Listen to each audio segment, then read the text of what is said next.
This is the first generation Nissan Leaf, and when it comes to common problems with these cars, I would say that the biggest common problem with these vehicles is the battery pack.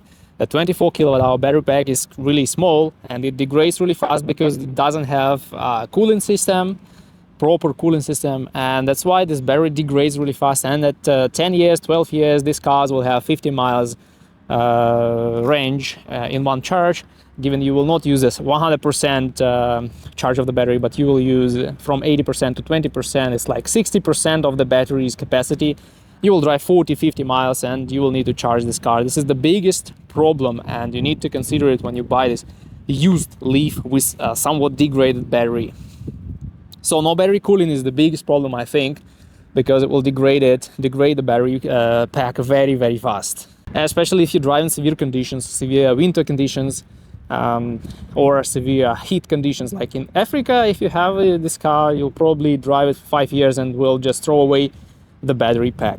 Then I would say another problem with this Nissan Leaf cars is the quality of this interior trim. It's very, very hard plastic. It's very budget friendly because they didn't make this car for luxury buyers. They made this car as cheap as possible, and even this leather is not perfect. Leather on seats, you see, it doesn't look really good. It doesn't look really good now. Even though this car is not that old, it doesn't have a lot of miles on it. The appearance of the interior is not perfect. Also, these plastic scratches very, very fast. And at 100,000 miles, your interior will look a little bit shabby, unfortunately. Also, these vehicles, they have a lot of minor electrical problems. These problems are not really expensive to fix, but the problems are hard to find. So you will need to go to an electrician. Not every mechanic will take this car and repair it. This is the problem. And that's why this is another common problem. Minor electrical issues that will make you spend a lot of money and a lot of time repairing these cars. These are airbag issues, power steering problems that cause stress with all these messages on the dashboard, unfortunately.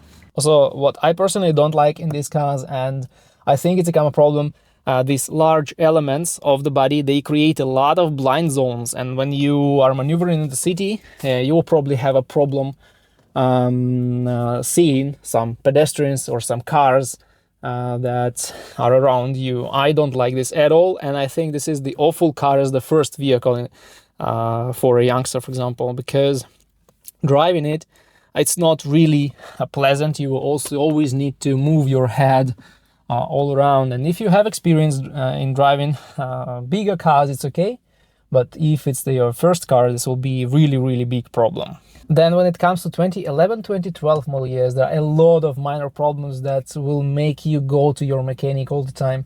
So you'll need to find someone who understands how to repair these cars if you have this old Nissan Leaf. They are affordable, you can buy them.